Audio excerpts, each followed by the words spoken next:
Salam əziz abituriyentlər, müəllimlər və kanalımın izləyiciləri. Bildiyiniz kimi artıq Dövlət İmtahan Mərkəzinin qəbul tipli 20 sınaq informatika üzrə və də 20 sınaq vəsaiti artıq satışlarda var.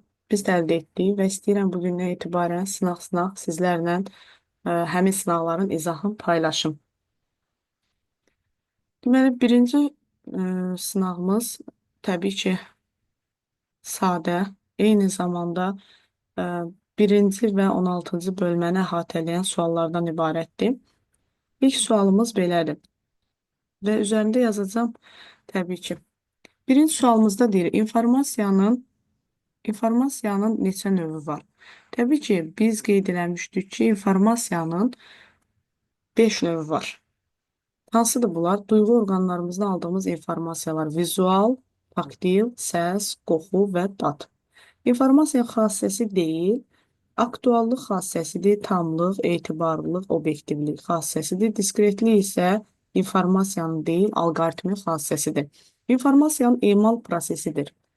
Emal prosesi deyirsə, baxaq, elektrik enerjisi istehsalı, cildlənməsi, kitabın, məktubun göndərilməsi, baxın, mətnin tərcümə edilməsi. Biz demişdik, emalın da 4 növü var. Yeni informasiyanın yaradılması, informasiya kodlaşdırılması, axtarışı və çeşidlənmə.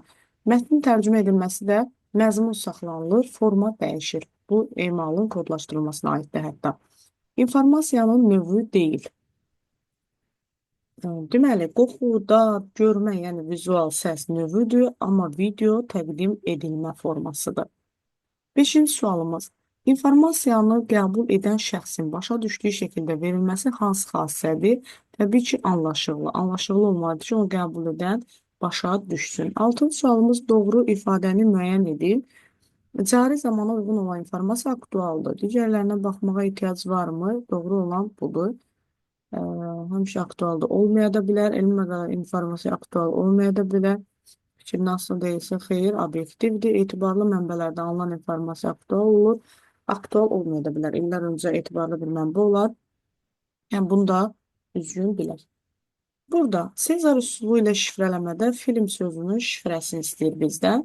Film sözünün şifrəsini tapmaq üçün baxırıq F-dan sonraki hərflərin hansı, belə deyil, əmsal əsasında özündən nə qədər sonra yerləşdiyini bilmək, təyin etmək lazımdır təbii ki. F hərfindən sonra əvvəlcə baxaq.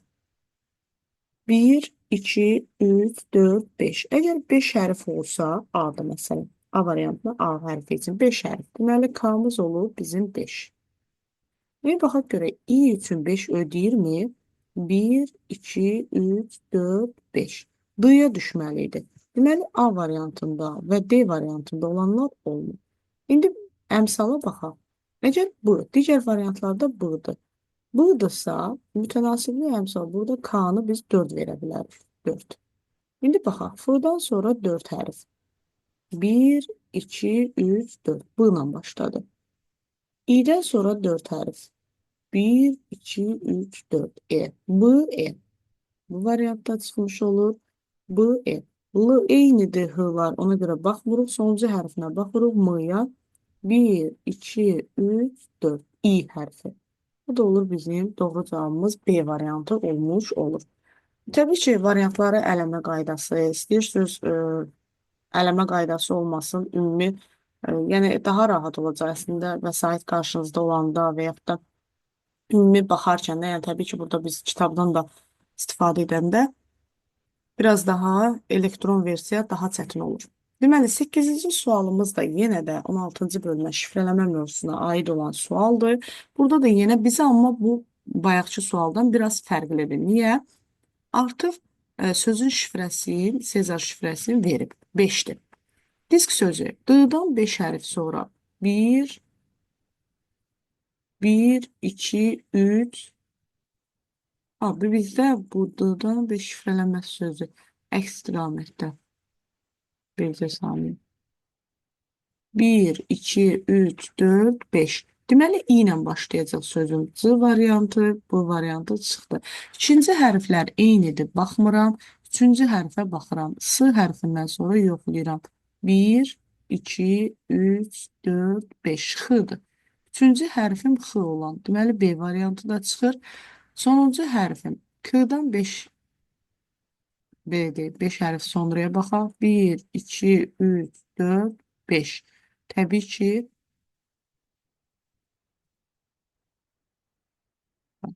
bilirdi baxaq. 1, 2, 3, 4, 5. P olan. Hə, burada çaşdırır. A variantı da deyil. Deməli, Y variantıdır. P-dır. 5 hərf, 6 hərf olsaydı Q olardı. Q deyil, P olar. Eyni, baxın, axıra qədər eyni formada verilmiş olur. Şagird Paint proqramında aqqara təsviri rəngləyir. O, bu təsvir üzərində hansı informasiya prosesini yerinə yetirmiş olur? Təbii ki, rəngləyirsə forma dəyişir artıq. Burada da emaldır.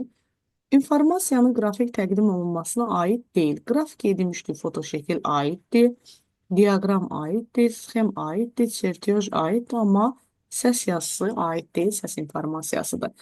Deməli, bu sual isə, bu sualı bir dənə çıx qoyaq, ulduz belə sual işarəsi qoyaq. Deməli, hansı növ antiviruslar vaksinləşmə yolu ilə virusları aldadaraq proqramların yoluxmasının qarşısını ala bilər? Aldadaraq, baxın, altın xətləyirəm, vaksinləşmə yolu ilə və yaxud da burada yoluxması, açar qaydalardır bunlar hamısı hər biri. Burada doğru variant olacaq immunizatorlar. Doğru variantımız budur. İndi baxaq, redaktorda biz demişdik ki, antiviruslar haqqında bir qısaca burada bir məlumat verin. Redaktor nədir? Sadəcə ona məlum virusu tapırdı. Baxın, bu məlum. Müfəttiş cari zamanla müqayisə edirdi əvvəlki vəziyyəti ilə. Süzgəcdə mütləq əməliyyat sözü, əməliyyat sisteminə olunan müraciətdə əməliyyatları tutur. Əməliyyat sözü orada rasımıza çıxmalıdır. Doktorlar da təbii ki, aydın məsələdir. Tapıb zərərsizləşdirmək. Amma immunizator, vaksinlər isə yoluxmuş kimi aparır özü. Və burada doğru cavab D variantıdır. Amma sınavın cavabında bilmirəm hansı variant verib, amma D deyildi. Ona görə də burada diqqətli olun, D-dir. İnformasiyanın kompleks mühafizəsinə aid deyil, aid olmayanlar istəyir. Biz demişdik ki, aparat mühafizəsi aiddir, təşkilatı aiddir, qanunvericiliyi aiddir, mühəndis aiddir. Amma burada aid olmayan şəxsi mühafizədir ki, bu aid deyil. Aha, bu biraz gərək ekran olaraq aşağıya çəkəm. Bircə saniyə.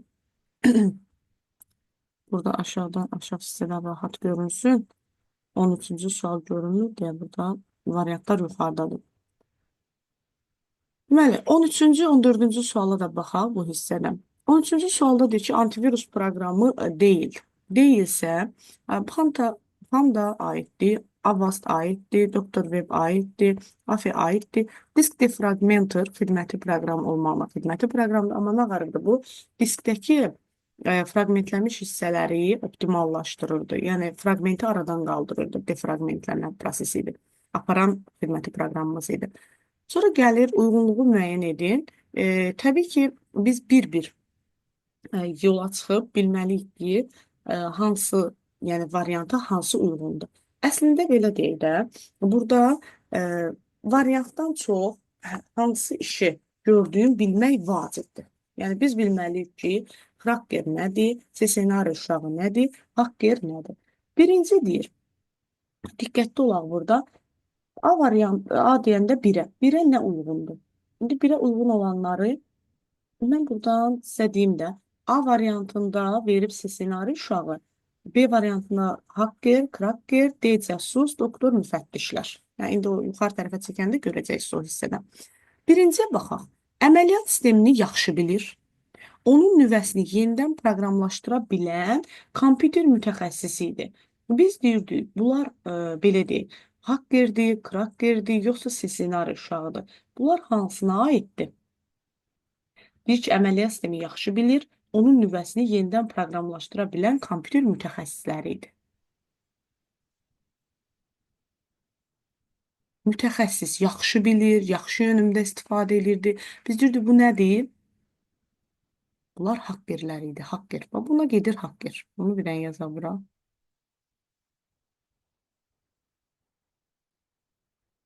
Hacker.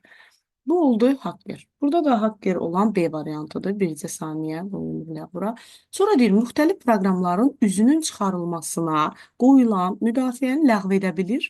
Lakin proqramın zəif yerlərini araşdırıb tapa bilməyən mütəxəssislərdir. Bunlar nə idi? Bunlar ssenari uşağı idi.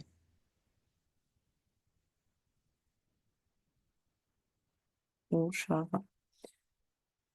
Burada da ssenari uşağı bircə saniyə.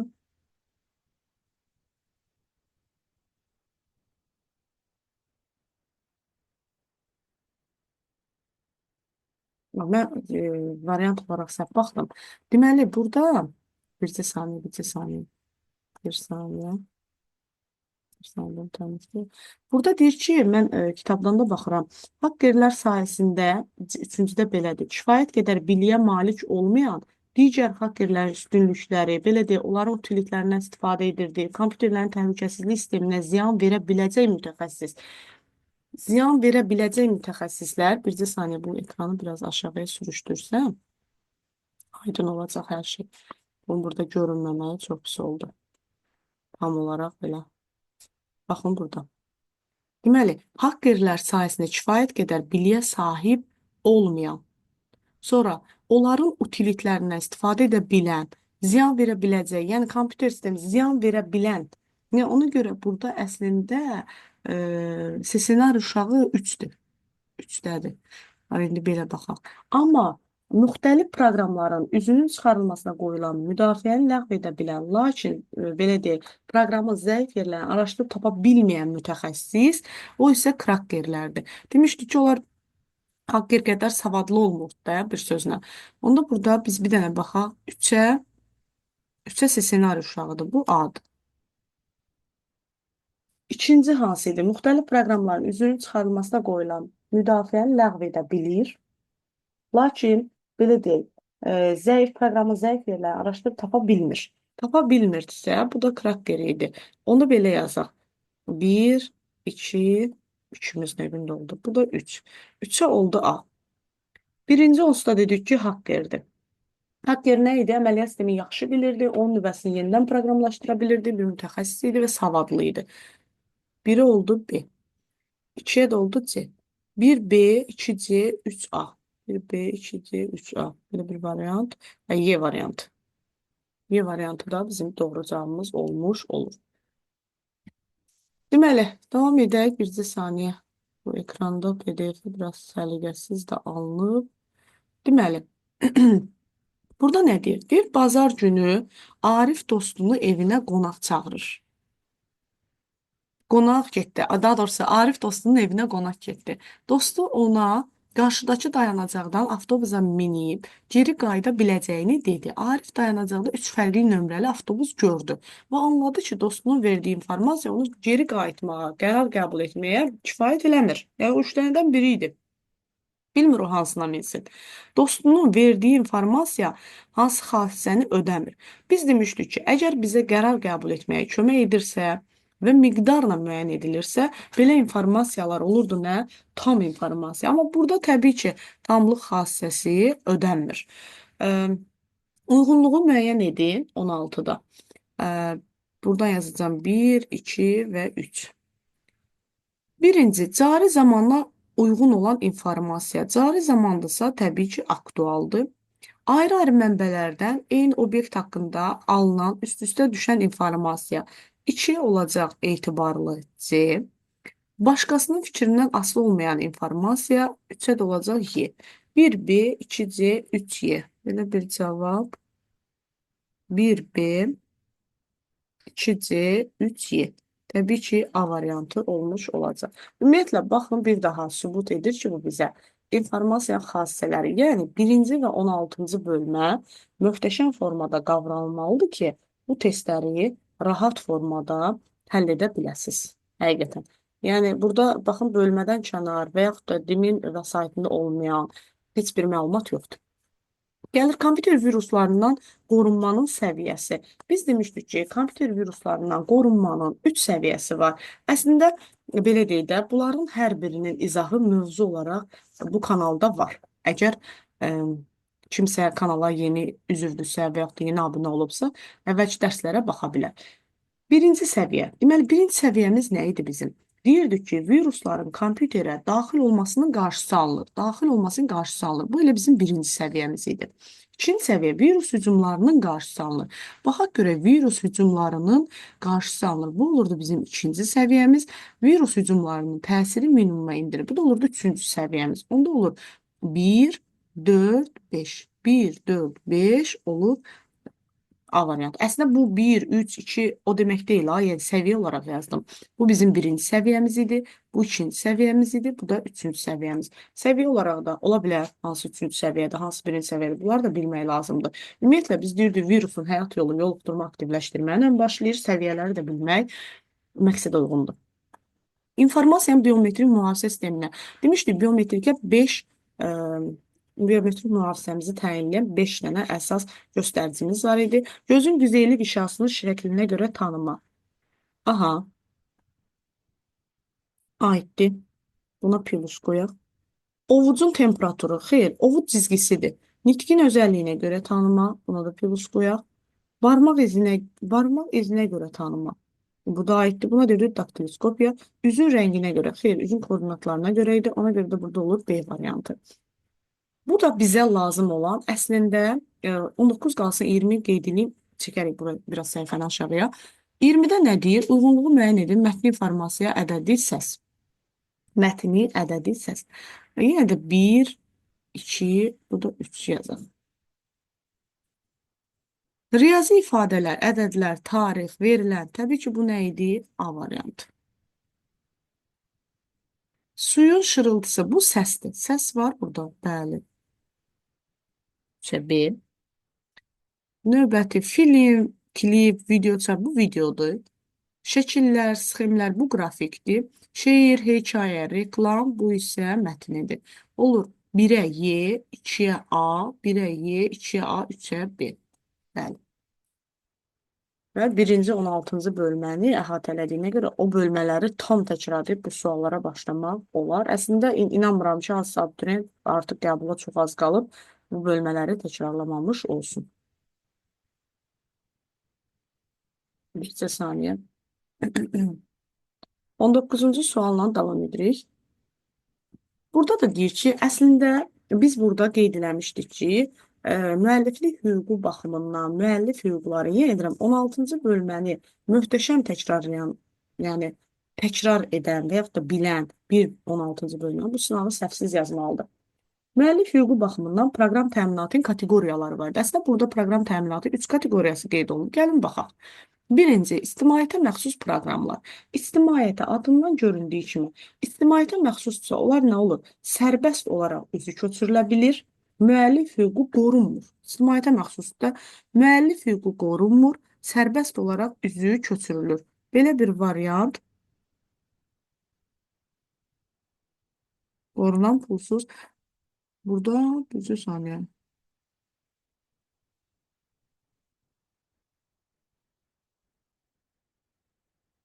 Sərbəst olaraq üzü köçürülə bilən variant tapa bilməyəm və yaxud da. Müəllif hüququ qorunmayan. Bəli, bu olur nə? 1. Bunun qabağına 1 yazaq. 1-ə aiddir bu. Şərti ödənişsiz proqram təminatı. Şərti ödənişsiz nə idi? Müəllif hüququ ilə qorunur, pulsuz yayılır. Müəllifin hüququ qorunur, amma pulsuz yayılır. Aha, əla. 2. Tapdıq 2-ni.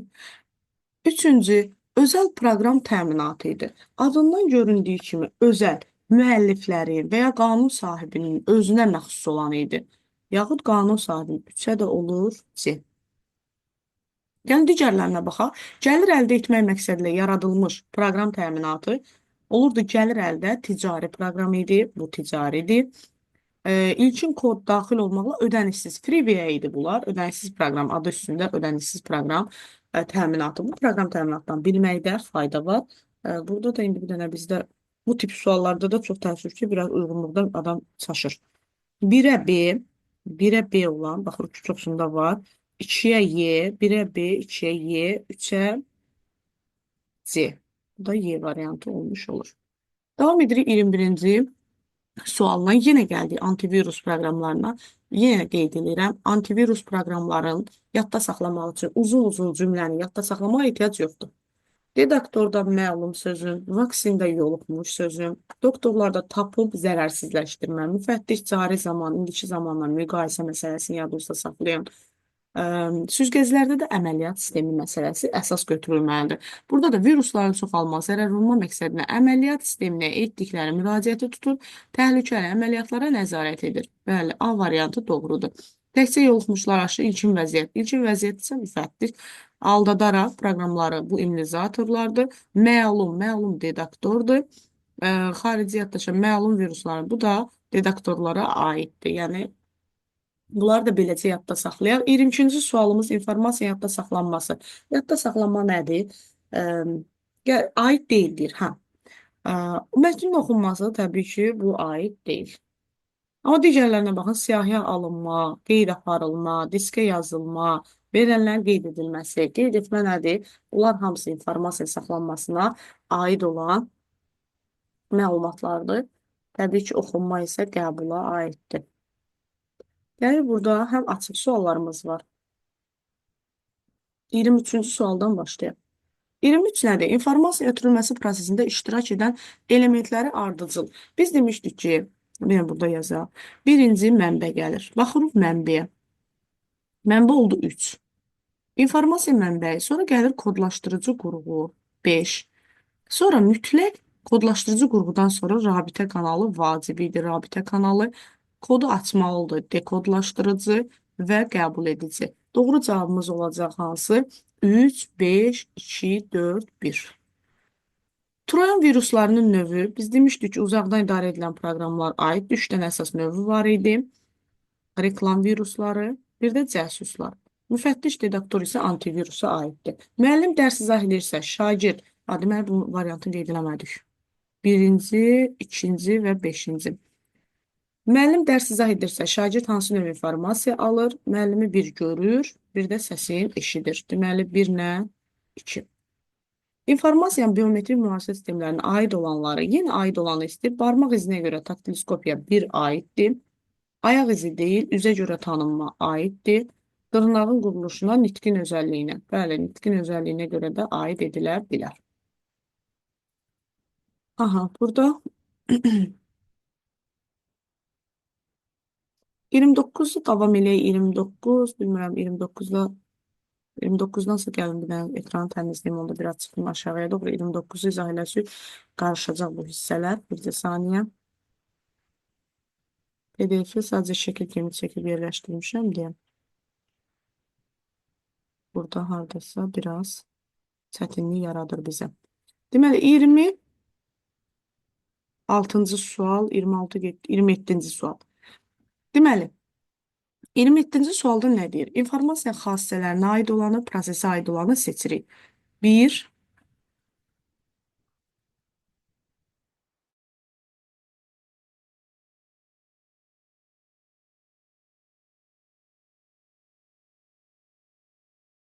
deməli, biz burada informasiya xassələrinə və proseslərə aid olanlara baxırıq.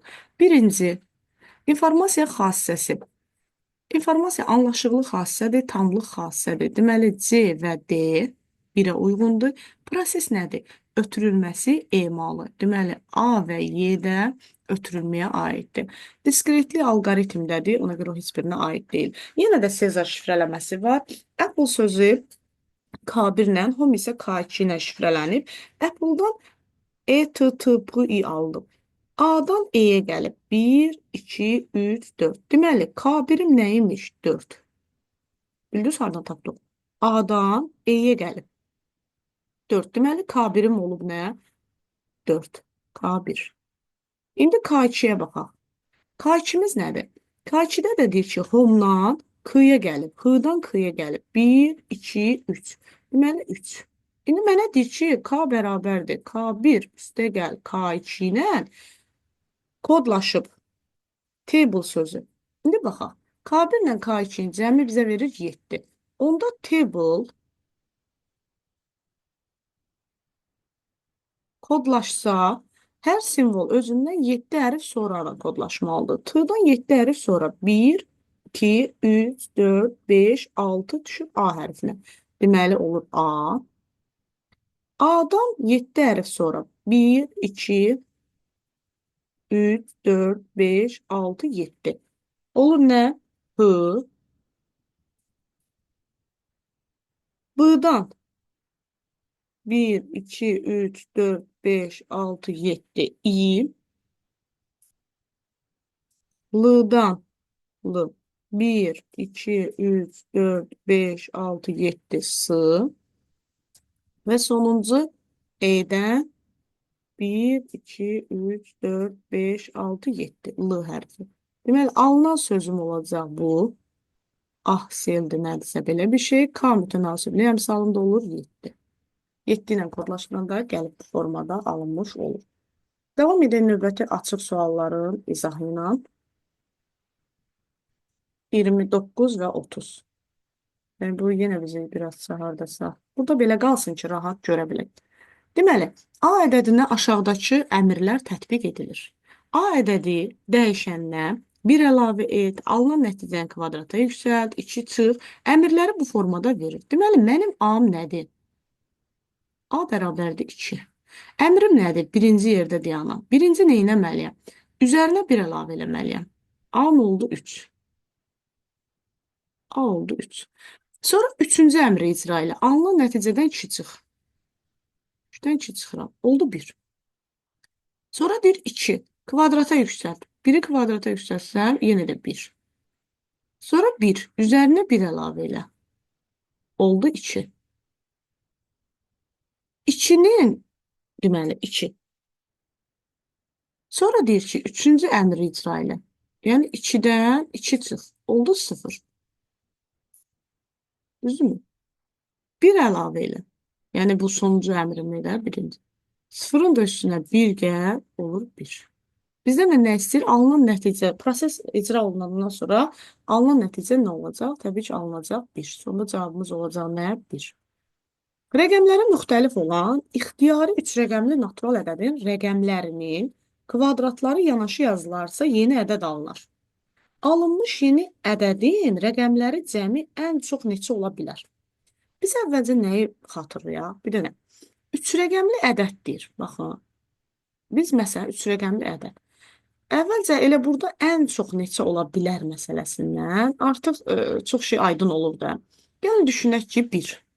1-in kvadratı 1-dir. Yəni, belə deyil. 1-ə yazacağım. 1-in kvadratı oldu 1.